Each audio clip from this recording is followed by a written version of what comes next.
Bueno, bienvenidos a la sesión 84, 27 de Romanos. Llevamos semanas. Estamos en el capítulo 8 y ya pues pareciera que nos estacionamos en él, pero chequen por favor que es un capítulo impresionantemente importante por tantas verdades. Tiene una densidad de verdades este capítulo. Aquí tenemos enumerados 4 principios de lo que hasta ahora hemos leído y 4 posibles aplicaciones prácticas para la vida de cada uno de ustedes. Asimismo, aquí están los versículos articulados a estos 4 principios que han ido apareciendo en las sesiones anteriores.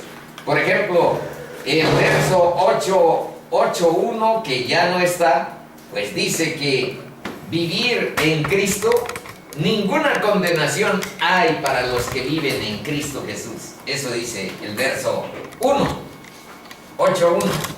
Y de ahí derivamos el primer principio. Vivir en Cristo equivale a que somos salvos.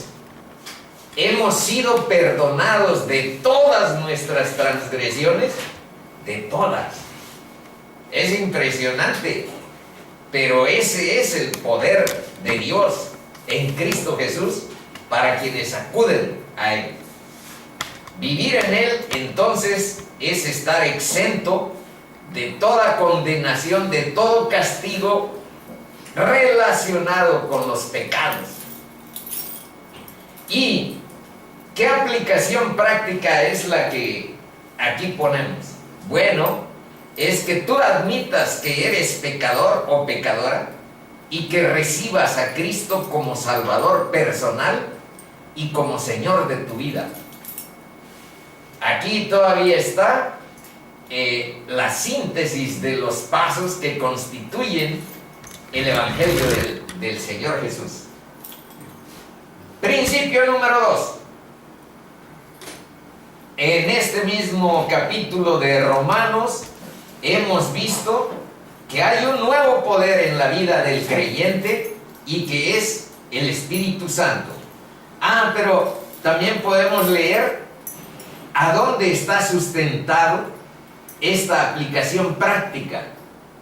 Que admitas que eres pecador, que recibas a Cristo, recibirlo. En Juan 1.12 dice que a todos los que le recibieron les dio la potestad de ser hechos hijos de Dios.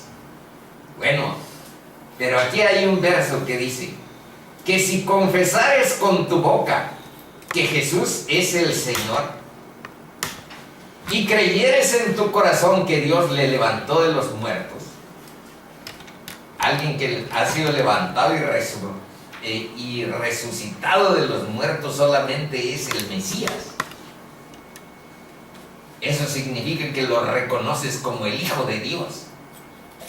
Bueno, si de tu corazón, no nada más de tu boca, emerge esta confesión y esta creencia, serás salvo, según la palabra de Dios, no según yo.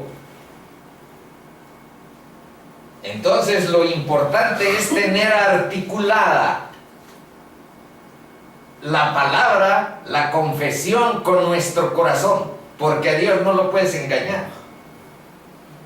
Si le estás diciendo necesito un Salvador, sálvame, necesito a Jesús para que limpies mi corazón, y tus labios no corresponden con tu sentir de lo más profundo de tu corazón, entonces Dios no te va a tomar. Y por eso hay muchas confesiones que se quedan en eso, en declaraciones de labios para afuera. Pero hay un versículo que nos anticipa: de labios me honran, pero su corazón está lejos de mí. Bueno, Aquí dice, si confesares con tu boca que Jesús es Señor y creyeres en tu corazón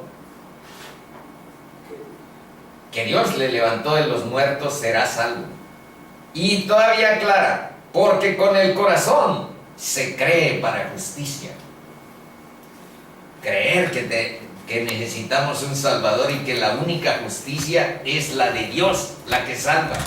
Porque nuestra propia justicia, por honrosa que nos parezca, no tiene valor delante de Dios.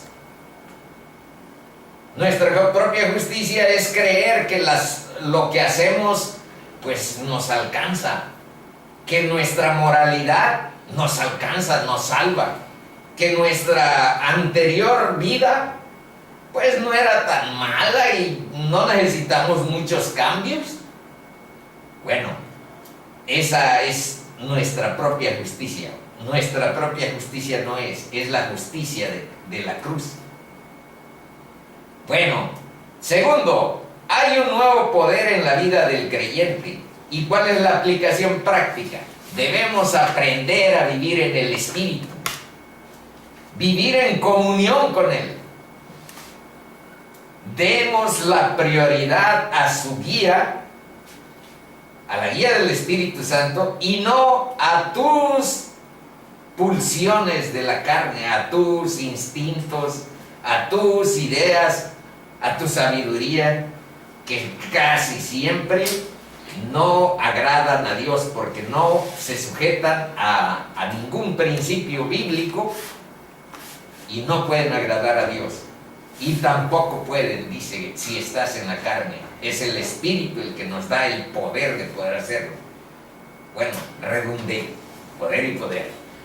¿A dónde dice, recordando, pero pues ya utilizando otros referentes? Vean Juan 14, 23. Respondió Jesús y le dijo, el que me ama, mi palabra guardará, y mi Padre le amará. Y fíjense, y vendremos a Él, Padre e Hijo, y Espíritu Santo. Y vendremos a Él, y haremos morada con Él. El que me ama, el que guarda mi palabra, ese será como un repositorio, como un receptáculo de la venida de Dios a su vida. Por eso aquí hemos mencionado con cierta frecuencia que se trata de tener una relación con Dios, con nuestro Creador, porque eso es lo que dice, vendremos a Él y haremos morada con Él. Y está hablando de Cristo referente a una persona que cree. Y acá vean lo que dice Gálatas 5:16. Digo pues, andad en el Espíritu. Más adelante vamos a ver dos ilustraciones de lo que representa todavía un poco, porque ya vimos suficientemente estos como principios de vida, tanto la carne como el espíritu. Regulan, demandan, exigen. El espíritu demanda, regula, exige y controla. Pero también la carne demanda, exige, controla, guía. Y tú tienes ahí necesidad del poder de Dios para caminar en el Espíritu. Y para, dice, y no satisfagáis los deseos de la carne. Bueno, tercer principio. Existen dos principios reguladores que controlan la vida, eso ya lo anticipé. Son fuerzas exigentes, demandantes, la carne por una parte y el espíritu por otra. Más adelante vamos a ver hasta una ilustración con esquemas que nos permiten representar estos principios. Luego, ¿qué aplicación tiene? Debes de saber, chica o chico, que el principio de pecado que está en nuestros miembros Los miembros son nuestra boca y nuestra manera de hablar. Nuestros miembros es nuestro corazón y nuestra manera de sentir y de reaccionar. Nuestra mente o nuestra impaciencia, esos son los miembros. Bueno, ahí está vigente toda nuestra vida, ese principio de la carne, toda nuestra vida. Entonces, debemos de luchar poniendo la confianza en Dios para salir adelante. Porque nuestra propia carne pues es una contradicción ahí, estar depositando en ella nuestra fe. Solo por medio del Espíritu, Cristo puede ser preeminencia en nuestra vida. Nuestra carne nunca nos va a decir que tenga alguna importancia la figura del Salvador. Nuestra carne es ciega, o más que eso, rebelde. Y ahorita vamos a ver cómo está invertido después de que pasó la caída de la humanidad, cómo está invertido nuestro esquema de actuación. Principio 4, porque estamos recordando lo del jueves anterior. Bueno, dice, debemos entender el valor e importancia de alimentar lo espiritual para fortalecer la fe. Esto está ligado con vivir en el Espíritu. Pero vivir en el Espíritu, en términos concretos, significa que nos guiemos por medio de la palabra, que dejemos tiempo para estudiarla, para meditarla, para permanecer en ella. Y también buscar la guía del Espíritu Santo en oración. Aquí hemos mencionado que hay 3 principios que son los distintivos, pues no de una congregación, son los distintivos de vivir en Cristo. Hemos mencionado que uno es la actitud de oración. 2, hemos mencionado de considerar como única autoridad a la palabra de Dios, no a personas, no a líderes. La autoridad fundamental que guía nuestras vidas es la palabra de Dios. Y tercero, lo que les había mencionado, de buscar la guía del Espíritu Santo para que nos abra el entendimiento de la palabra y podamos caminar en luz y reflejar luz delante de los demás. ¿Cuál es el principio?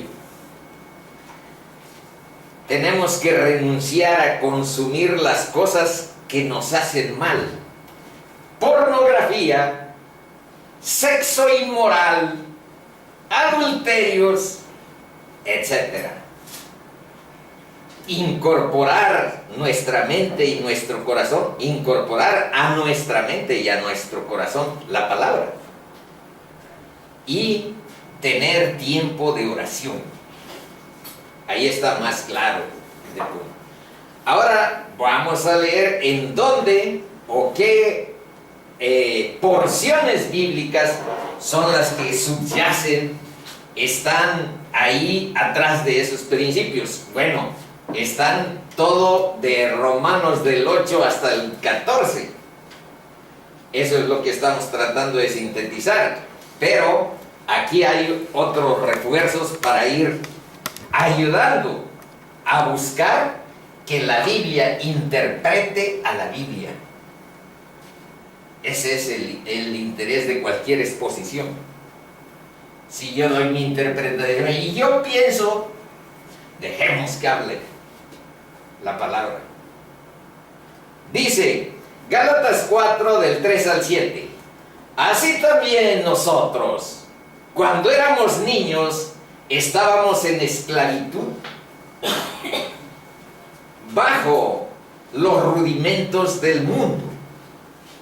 Pero cuando vino el cumplimiento del tiempo, Dios envió a su Hijo nacido de mujer y nacido bajo la ley. ¿Para qué? Para que redimiese a los que estaban bajo la ley, a fin de que recibiésemos la adopción de hijos. Y por cuanto sois hijos, Dios envió a vuestros corazones el espíritu de su Hijo, el cual clama, papi, padre. Más o menos eso es el sentido cariñoso de hablarle a nuestro Creador como Abba, Padre. Eso sería un gran sacrilegio en el Viejo Testamento y frente a la cultura judía, que tú, al Dios creador del universo, le quisieras decir Abba, Padre. Pero fue Jesús el que demolió toda la cultura de los rituales y de las ceremonias para que nosotros pudiéramos hablar con nuestro Padre con esa forma amorosa, cariñosa y de búsqueda de amparo, de búsqueda de fortaleza. Él es la fuente de la vida, de la sabiduría, de la santidad. Abba, Padre, papi. Así que ya no eres esclavo, sino hijo. Y les digo, aquí no puse Juan 1:12, que dice: y a los que le recibieron, les dio la potestad de ser hechos hijos de Dios. Reciban a Cristo, recibamos a Cristo. Es quien nos da ese privilegio. La potestad quiere decir la autoridad de ser hechos hijos de Dios. Y si hijo, vean, también heredero de Dios por medio de Cristo. Ahora vamos a ver esta de Efesios 3, 16 al 19, que dice: para que os dé conforme a las riquezas de su gloria, el ser fortalecidos con poder en el hombre interior por su espíritu. Esto es lo que aquí estuvimos mencionando. Para que habite Cristo por la fe en vuestros corazones, a fin de que arraigados, fíjense, arraigados, con raíces, con profundidad, no superficiales, no epidérmicos, arraigados y cimentados en amor, seáis plenamente capaces de comprender con todos los santos cuál sea la anchura, la longitud, la profundidad y la altura, y de conocer el amor de Cristo, que excede a todo conocimiento, para que seáis llenos de toda la plenitud de Dios. Eso dice la palabra. Bueno, y aquí nos vamos a detener por un momento para hacernos la siguiente pregunta: ¿qué significa ser guiado por el Espíritu de Dios? Porque el verso 14 dice: porque todos los que son guiados por el Espíritu de Dios, estos son hijos de Dios.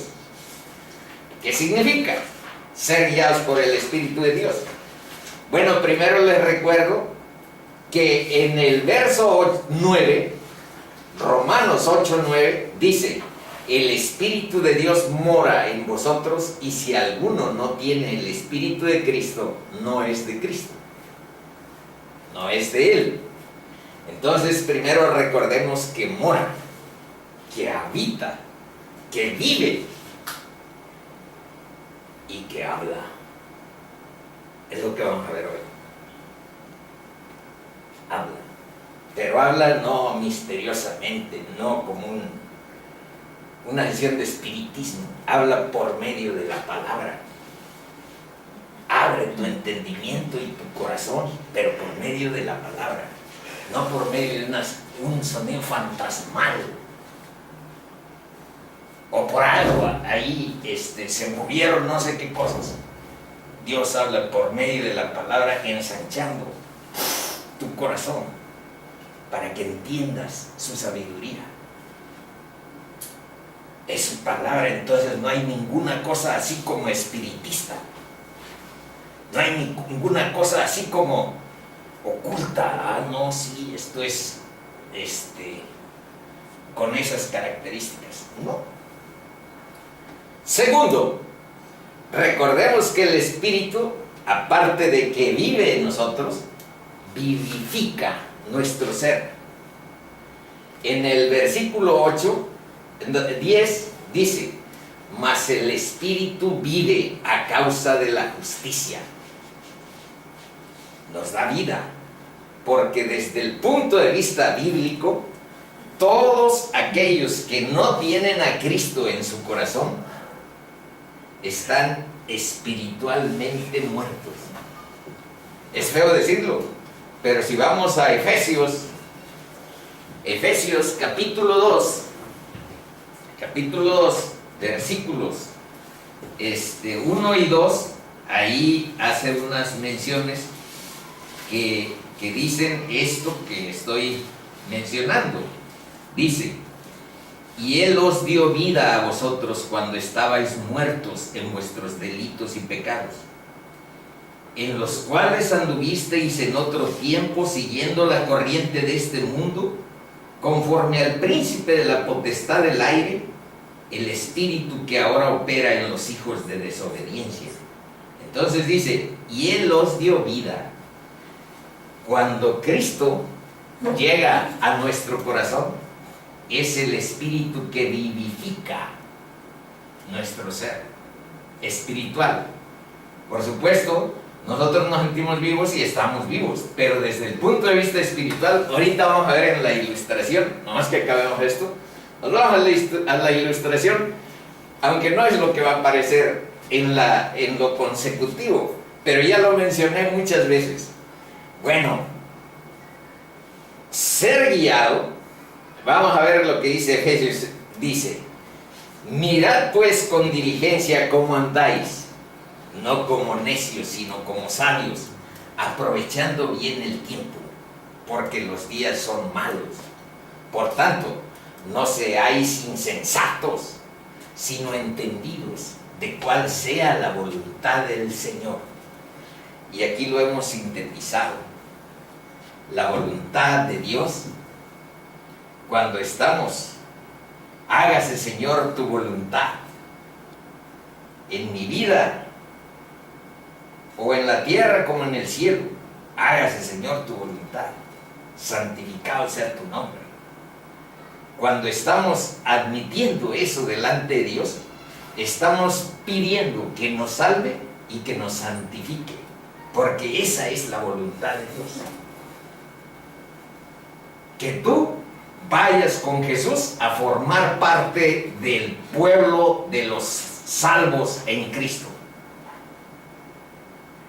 y que santifiques tu vida. Yo tuve que decirles ayer en Osto que cuando era normalista, para ilustrar, no es que realmente sea literal lo que voy a decir, que cuando era normalista yo santifiqué mi vida porque me volví poeta o me volví aficionado a la poesía. Entonces, como tenía que aprenderme muchas poesías y leer aparte muchas para poder seleccionar algunas, me tenía que apartar de la plebe, me tenía que separar por un rato y ponerme a machetear. Eso es santificar. Pero obviamente dentro de la perspectiva bíblica es apartarte para hacer el propósito de Dios que Él les dije. Uno es tu salvación en Cristo y otra es tu santificación. Entonces, bueno, les anticipé que no era un ejemplo muy brillante acerca de la santificación, pero es apartarte para hacer un propósito y no estar pues siempre hundido en el mundo. Entonces, ¿cómo tenía yo que cumplir el chorro de expectativas que había en torno a que supiera poesías, a que las dijera bien, etcétera? Entonces se necesitaba eso, y mis amigos lo aguantaban muy bien, porque además me echaban porras cuando participaba. Bueno, continuamos. Otra manera en que Dios está guiando tu vida por el Espíritu, aquí dice que aproveches tu tiempo y que procures la voluntad de Dios en tu vida y seas entendido respecto a ella. Esa es la primera. Segunda, ninguna palabra corrompida salga de vuestra boca. Bueno, aquí el post, en realidad nunca le he oído palabras corrompidas, digo más yo, o decía más yo, pero bueno, estamos viendo aquí. Sino la que sea buena para la necesaria edificación, a fin de dar gracias a los oyentes. Y ahí viene un principio: y no contristéis al Espíritu Santo de Dios, con el cual fuisteis sellados para el día de la redención. Quítese de vosotros toda raíz de amargura. Bueno, le agregué, pero dice toda amargura, enojo. ¿Y por qué le agregué esto de la raíz de amargura? En muchas ocasiones nos quedaron raíces de cierto rencor, nos quedaron raíces de cierta discordia que vivimos, o agravio, y tenemos que orar y tenemos que buscar que Dios nos limpie de esa amargura, de esa raíz. Enojo, ira, gritería y maledicencia y toda malicia. Ser guiados por el Espíritu de Dios es procurar que tus palabras sean las necesarias para la edificación, que mantengas una actitud de gratitud que contagie a los oyentes, y para no contristar al Espíritu que vive en tu corazón, quítese toda amargura, enojo, ira, gritería y maledicencia y toda malicia. ¿Y qué tenemos que ser? Sed benignos unos con otros, misericordiosos, perdonándoos unos a otros, como Dios os perdonó a vosotros en Cristo. Siempre eso será nuestro sello primordial. La vida cristiana emerge del perdón que Cristo hizo por nosotros. Y si eso sucedió, pues nuestro corazón tiene que tener esa sintonía con los demás. Olvidemos entonces toda raíz de amargura, gritería, enojo. Bueno, no es tan fácil decir olvidemos. Mejor tengamos fortalecida nuestra comunión en el Espíritu.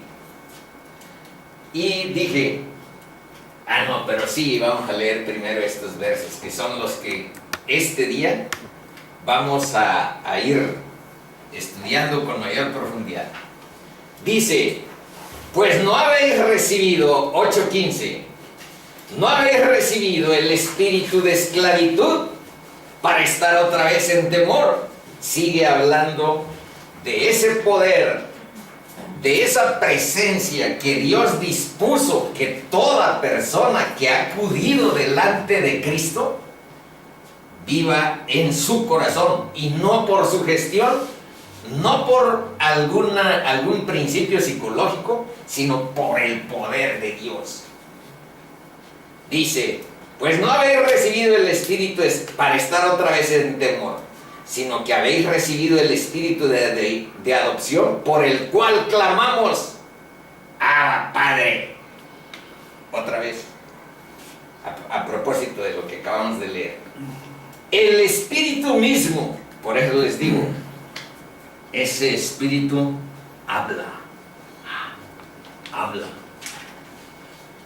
Pero no al estilo fantasmal. Ya mencioné cómo. ¿A dónde dice que habla? Vean. El espíritu mismo, aquí está con mayúscula. Este es el espíritu de Dios. Da testimonio a nuestro espíritu.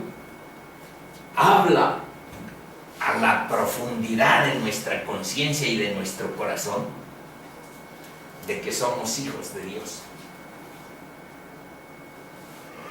Él nos dice, y si hijos, también herederos, herederos de Dios y coherederos con Cristo, si es que padecemos juntamente con Él, para que juntamente con Él seamos glorificados. Y te anticipa, hay ciertos padecimientos, persecuciones, menosprecios, escupitajos, pero para que te animes, ve el 8:18.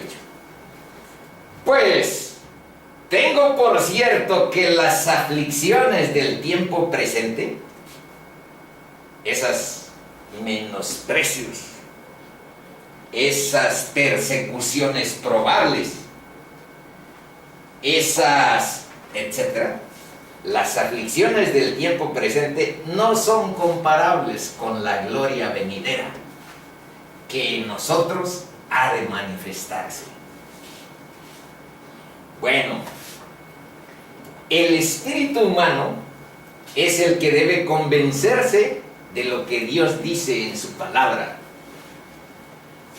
Entonces, tiene que ver con la actividad, capacidad y naturaleza de la conciencia, con la voluntad y el discernimiento espiritual.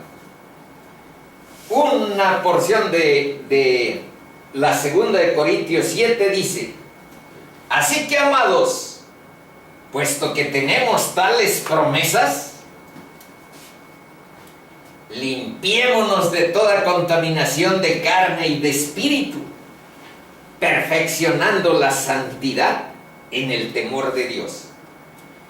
Y les puse unos ejemplos de lo que tenemos que limpiarnos y que la sociedad a donde tú y yo vivimos promueve, alienta, propaga, estimula que tú consumas drogas, tabaco, alcohol, que seas parte del sexo ilícito, de la pornografía, de la lujuria, y también promueve, alienta, estimula para que tengas un carácter orgulloso, soberbio, más delante de las cosas de Dios, y para que vivas en la codicia, en la envidia y en la avaricia. Bueno, por fin apareció el esquema.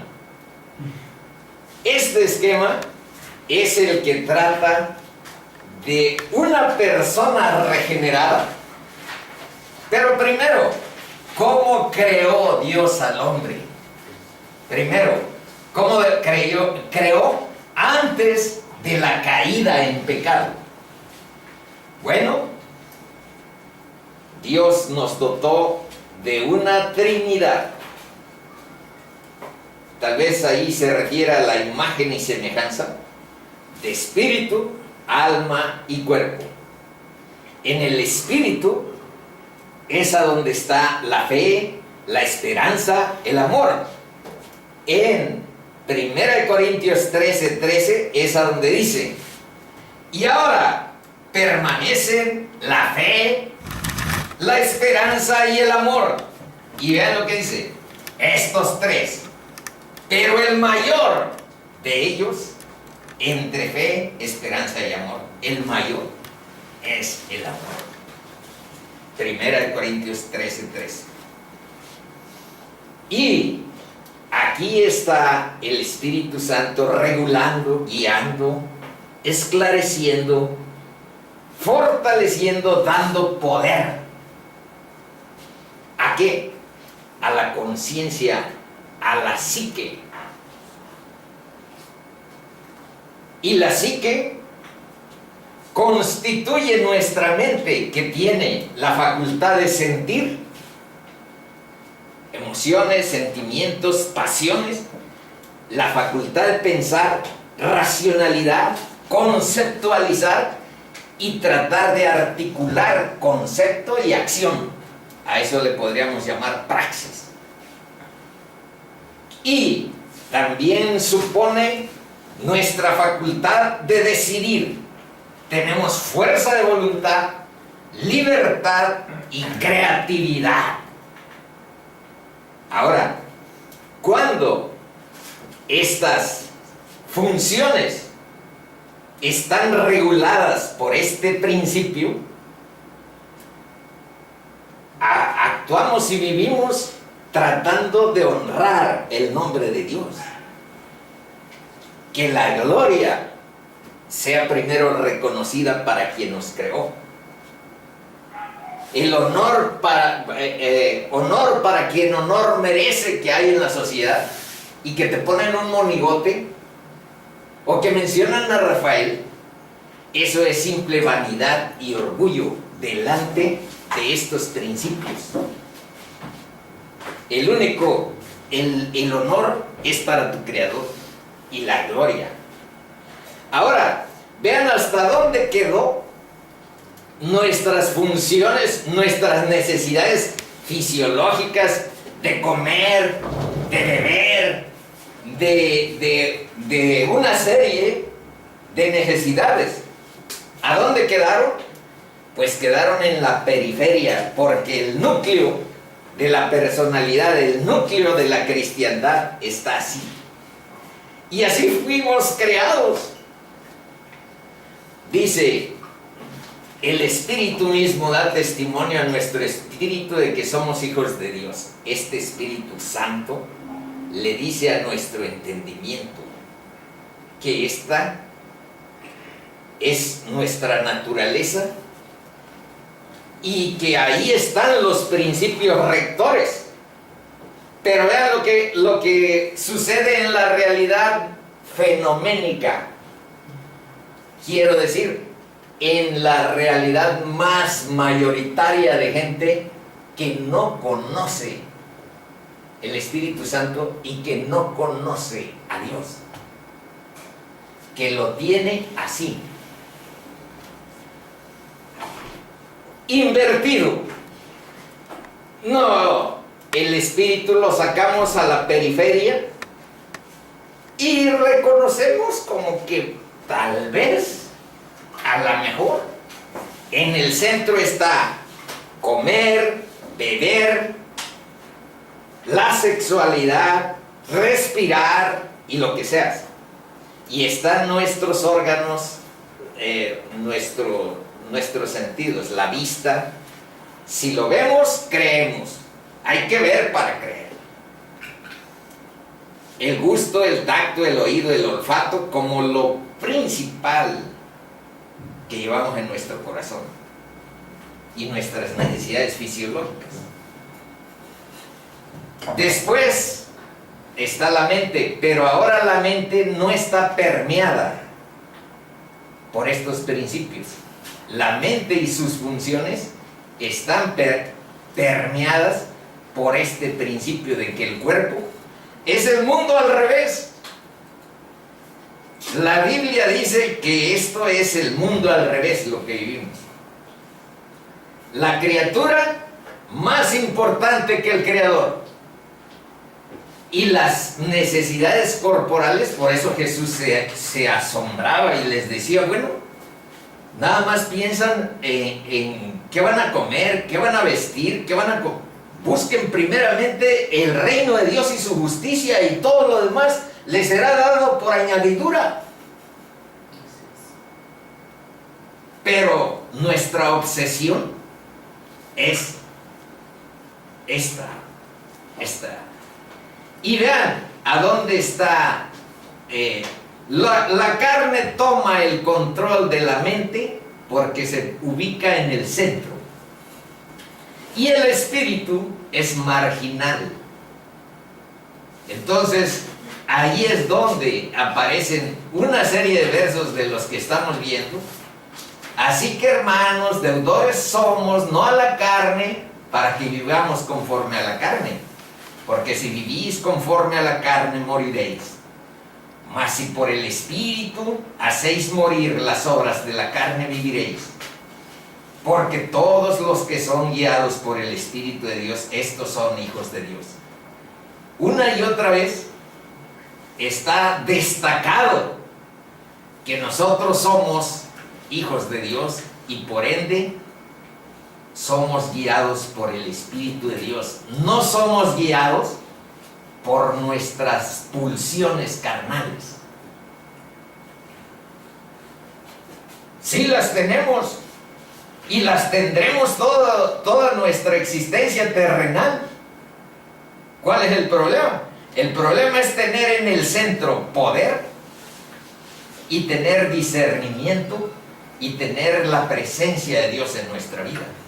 Eso es lo que dice la palabra de Dios y es lo que estamos diciendo. Bueno, ¿dónde están principios que hablan sobre la conciencia en esto que estamos analizando, que es que hemos recibido, que el Espíritu da testimonio, habla a nuestro espíritu y nos dice: somos hijos, ya no tengas temor?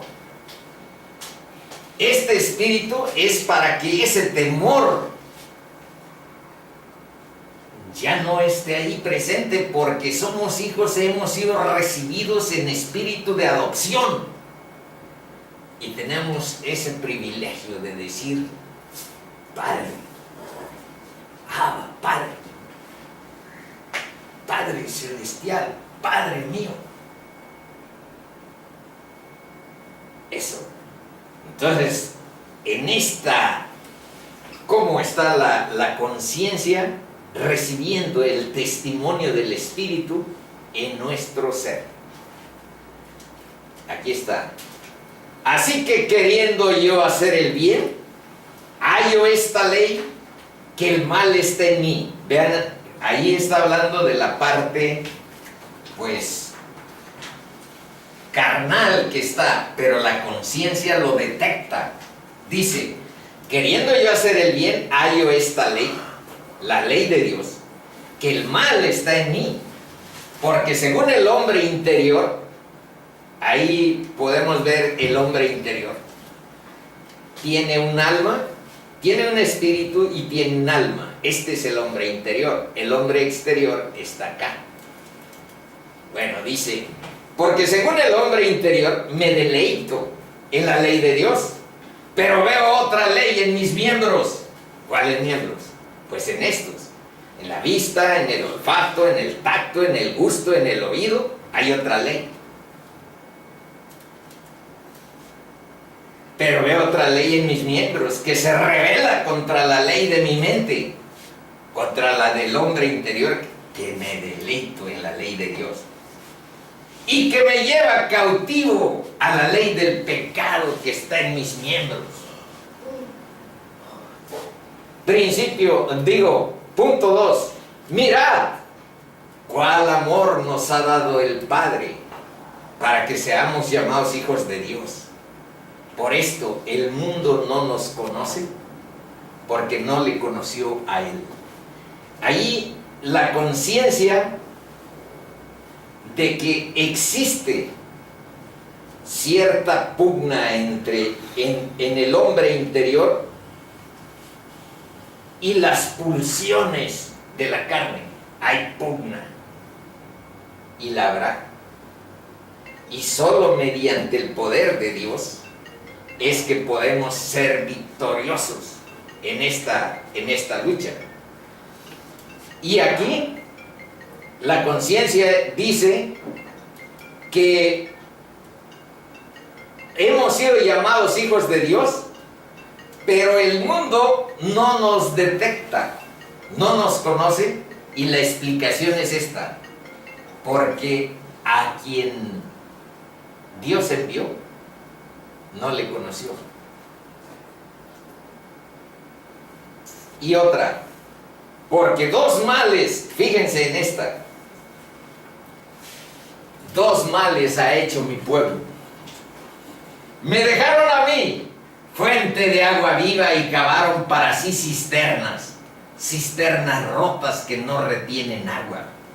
No, aquí sí, amerita que pongamos algo. Miren, una de las primeras cosas que uno enfrenta como cristiano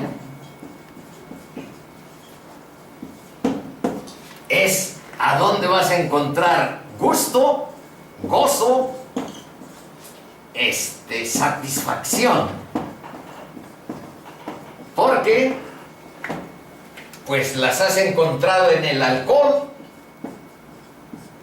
en los chistes rojos,